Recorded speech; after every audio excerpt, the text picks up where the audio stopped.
Good morning. I'm Victoria Savage, Nurse Savage on your side, your wisdom guided oracle. And it's Friday before Christmas. I would imagine many of you are kind of in a little bit of a panic. You've got lots to do, lots of pressures on you, lots of emotions surrounding this. And when I asked who wanted to come through this morning, I was thinking, well, I wonder if it's going to be Christ. That would make sense because we're coming into Christmas. And so I sat there for a moment and it was no, no, not at all. Very surprising to me because number one, I just thought it would be more Christmas focused, but it isn't. The guide coming in for us this morning is Archimedes. And Archimedes was an ancient mathematician, famous for many things, but his buoyancy, the law of flotation that he brought through, that he quote unquote discovered. And it was like, really, a mathematician's coming through. And then the first theme came in, and it was like, oh, okay, this is making more sense. So I'm just going to get quiet for just a few seconds to allow that energy to fully come through. I've written down highlights they've given me. Metatron is also here, came through in this. And without further ado,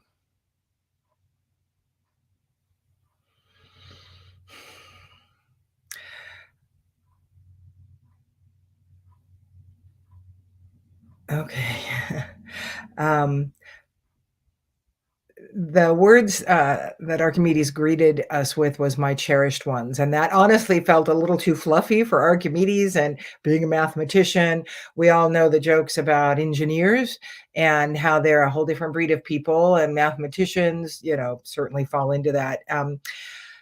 But the first theme, what Archimedes wants us to understand better, is flow, uh, lacking resistance, because this is kind of why I was surprised at the message coming through, is there's going to be some real need for us to flow in the next few months, to allow more, to, that is the next thing, buoyancy, to just keep our cork on the top of the water, try to stay out of the fray, out of the fear, out of the outside induced chaos, because there's going to be some things that are well, it's strange, disbalancing, going to throw us off balance a bit. We can flow into fear if we choose to. Fear only immobilizes us more. And, when Archimedes brings through that idea of the buoyancy, uh, so a boat displaces in the water the exact same weight of the water. And so you staying buoyant, choosing your energy, choosing not to fall and flow into that depth of fear that will be propagated, I can guarantee it for us, is a very powerful energy, because what you're doing is you're using your energetic weight to displace those fearful, chaotic, tumultuous, anxious, angry, sad energies. And your energy being light, and this is we're going to need to consciously raise our vibration every day. I mean, I do it because that's just something I've needed to do. I don't wake up as heavy as I used to, but there's a lot going on, and a lot that empaths are reading, and in the collective, and there's going to be more. That's the thing. And so I consciously do something every day that will raise my vibration and bring me into a closer to a state of love and ease. And it's somewhat selfish, because it is all about me. I need to do that in order to do what I need to do in the world. So you take that for what it's worth. But let's move back into what Archimedes is bringing through, and that's flotation, allowing yourself to rise above the things and have that higher 30,000-foot view. That law of flotation also works in the air. Um, so do your best to float through the upcoming events. And maybe for many of us, it's Christmas. It's that time with family that we don't really want to do, but we feel for whatever reason that we have to. We walk in and we immediately become the 8-year-old again. I know I did it. Not that it was a particularly bad thing. Our Christmases were fine. They weren't as joyous as the Christmases I've created with my family since I've been an adult, but they were good Christmases. Um, and I can't even remember where that was taking me. The family stuff. Being 8 years old, walking in, and the same habits that I had when I was 8 and at home just, I mean, flew right back in. I hadn't been dealing with that in my adult life. I'd gotten over it, and all of a sudden it's like, "Okay, yes, I need to eat everything in sight now." And, so float above. Get yourself to that place of buoyancy, the lighter energy before you move in. And like I've said before, shedding pure love and joy on that situation or on the players in that situation as often as you can for as long as you can before you go into that situation. I can guarantee you it will change the situation, because if nothing else, it changes you. So consider that. What is your responsibility in this? You maybe want to walk into that situation with a different energy than how you've walked in the past. One way to do that is to shed pure love and joy on anything, but I recommend you do it on the players and on the place you're going to be, the group you're going to be with, the individual that causes the biggest triggers in you, whatever. This is you taking charge, taking responsibility. And there's another aspect to that coming up. So we've got flow and allowance. Allow others their opinion. Again, that's you floating above. You don't have to believe the same way. They don't have to believe the same way you do. And those who are trying to convince you that you need to think differently, you just allow them to float right off of you, or you float right on by them in your consciousness. And you can stand there and smile if that's what you choose to do. That would probably be a way to keep a more peaceful aspect, but you do what you need to do in this situation, and allow their Christmas ideas to be their Christmas ideas. Again, you don't have to buy into them. You don't even have to stand there. It really is what makes the most sense to you. And when you walk into that situation in a higher vibration, you're going to have the higher insights. And I highly recommend I'm open, I'm willing, I'm ready, guide me, because that gives you the understanding to the 30,000-foot view, a higher view of all that is going on. That doesn't mean you're better. That means you choose to look at it from a higher perspective and not engage in this lower crap that so often goes on in families. And the next thing that came up, and this isn't just about families, but it probably plays in, because we can absorb their energy probably quicker than anyone else's, especially, the sister who I love dearly, but sisters can trigger you like no one else because they know you better. And so you want to enact some protection. And this is where Metatron is here, and came in when I was visiting with Archimedes. I always know Metatron's here because I get very hot.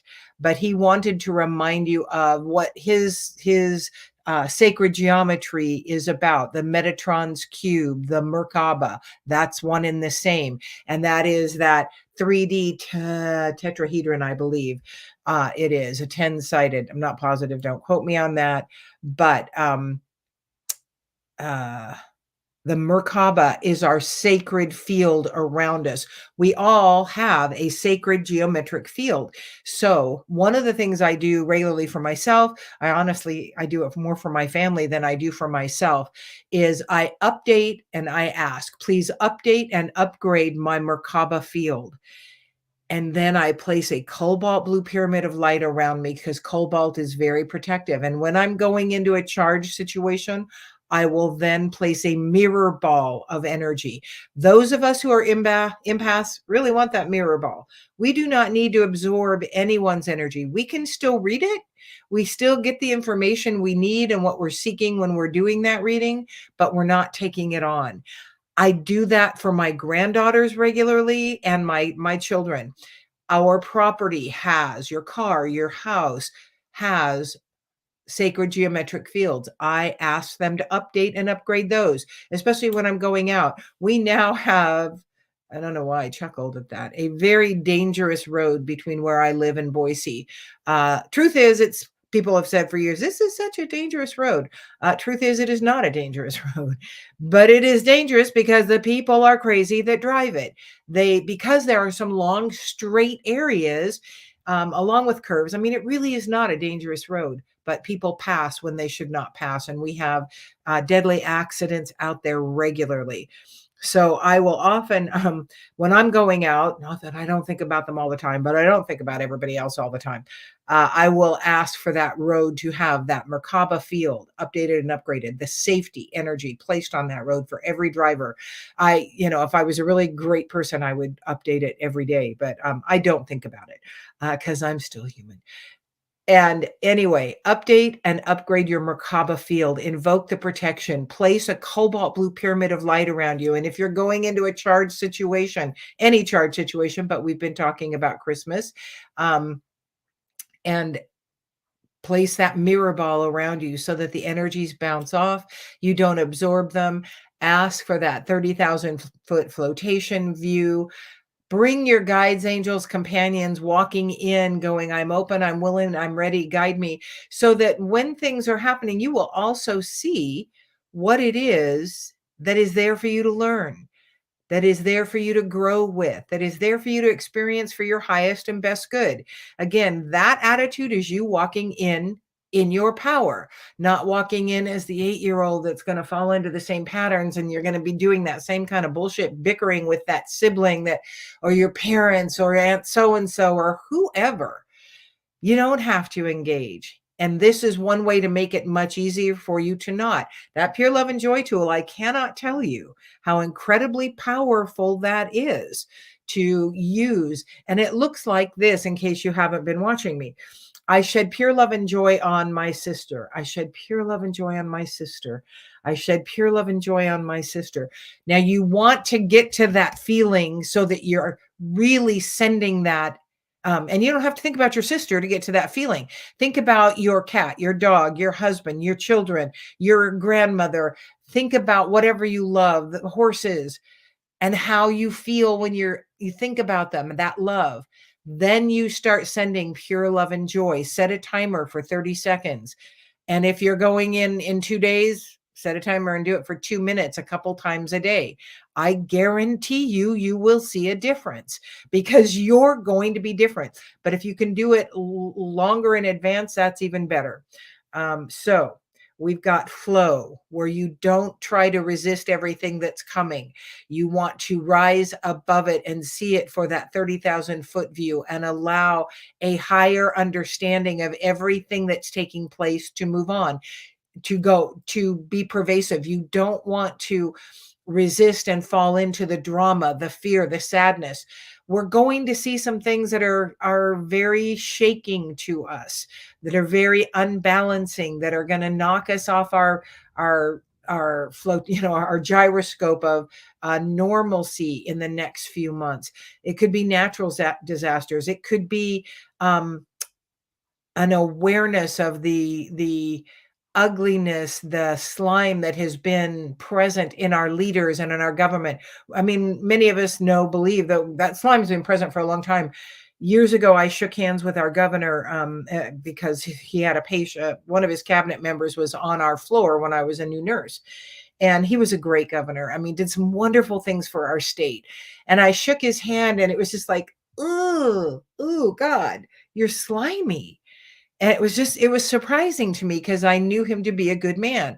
And then years later, let's put it this way, I knew his governorship was benefiting our state. years later at a conference, I happened to be seated next to him or near him, and we broke in the conference, and I turned around and there he was, and I smiled at him. I shook his hand and I said, "Hello, Governor. I met you many years ago." And the slime factor was gone. And so we do know, at least some of us know, that there is the slime. And when you get up there and you start playing in that, you're going to absorb the slime. We are going to see the ones who have propagated that slime, who really want it because it is the way they have believed they need to walk in this world. And it has cost society and humanity for their actions and what they've done. We're going to be seeing more of that. And again, don't be trying to convince someone else of what you believe, because it's just pointless energy, and it lowers your vibration. It takes you back down into the fight that you can't win. You can't do anything about. We talked about protection, and the last theme that Archimedes wanted to bring through was invention. And as far as I know, Archimedes didn't invent anything, but he brought through a lot of wisdom in these postulates and theorems and theories that he proved mathematically. But the other side of invention is creation. And the creative energy is a very healing energy. It is a very grounding energy. And one of the things that I learned here, when I sit down at night, I've had the habit throughout the years of munching, just munching, something to do with my hands. And so as I decided to shift that pattern and that habit, I brought out crocheting, which I've never been really good at because I've never done lots of it. I'm an okay crocheter, and I can make things that look pretty okay unless you're looking for mistakes. And if you're going to look for mistakes, you'll see them in my things. But that's not the purpose of what I'm doing. The purpose is to create and have something to keep my fingers busy. The act and the energy of creation is healing for us, is purposeful, is pathful. I just invented a new word. It is our path, the idea of creation. I decorated my front porch this holiday season a week before Thanksgiving. Now that's groundbreaking for me. Never ever have I done that before. And it wasn't done from the need energy to, I just need to feel better. I need to, bring some holiday spirit in. It was fueled by the need to create. And before that week, I'd asked my husband to go up on the ditch bank because I'd found the most amazing looking branch that had fallen off this tree, and it was just full, and it was all swept to the side, and it was flat on the bottom. And I wanted to use it as some yard art, and I was going to light it up for the holidays. And he immediately said, "No way." I mean, he went up with me and just went, "No, it's so big." It was so, and then I just got angry, and we didn't talk for the rest of the day. Anyway, like you do. And so when he left, he was gone to his brother's. I went up and got that branch because I didn't need his help, but it was going to be easier if I got his help. And I brought it down and I wired it to the front porch and lit it up, and it looked awful. It was not at all what I wanted it to be. So I took it down, took all the lights off of it, put it on the burning pile. And then that need to create was still very strong. I went, I'm going to hang the Christmas lights. Another reason is I like my Christmas lights when they're going across the front porch to be nice and tight. I don't like the wires to droop, and my husband will never do it tight. He will always volunteer, be not happy to do the light stringing. I think he secretly is, but his habit is to be kind of grinchy, but he won't do it. He won't do it real tight like I like it. So anyway, I spent a day and a half putting lights on the front porch. Well, that's also because I did the branch and had to tear it down. But oh my gosh, the joy that brings me. They're just twinkle lights. I'm not as in favor of colored lights, but that's just me. But it fueled so much to do that creative aspect, and that has been going on for me all month long. That desire to create, the desire to receive the energy that creation brings with it. And so that creative invention, invent whatever recipes. I had the ladies over to dinner last Saturday night. I didn't invent, well, that's not true. I did invent a recipe because that night I named mistakes what was it? Something mistakes and miracles. Anyway, because throughout it, I had some flops in the food, and miraculously, they I was able to turn them around so they were still wonderful. French buttercream you can rescue, and I had to rescue it twice in the process of making, the cake I was making, and then I had to rescue something else. Oh, the coconut cream that didn't whip into cream, and I made it into chocolate mousse, and so, um, but that the whole point was that morning I got up at 5 and I started working on the things and cleaning house, getting ready, decorating it with more, more candles or whatever. And I loved every moment of that. I mean, my soul was in that process. I enjoyed all of it. And then the women came, and of course, that was enjoyable. And now I'm working on the food element for my family's holiday. For me, creativity is cooking. That's one of the ways. I am blessed that I have lots of creative interests. So if one doesn't work, another one. Last night I went, oh, I didn't bring it in. I made an art journal at this little art studio in town. I have gotten to know this woman who's been here. In fact, she bought the coffee shop that we owned many years ago. She didn't buy it from us because we'd sold out to our partners. But she bought that, and then I've gotten to know her through the years in different ways. She's just an amazing woman who is so creative. And I took a paint and sip from her a while back, and then this, and I will be doing more. I had another paint and sip on Wednesday night in Boise with some of the gals that went to Guatemala.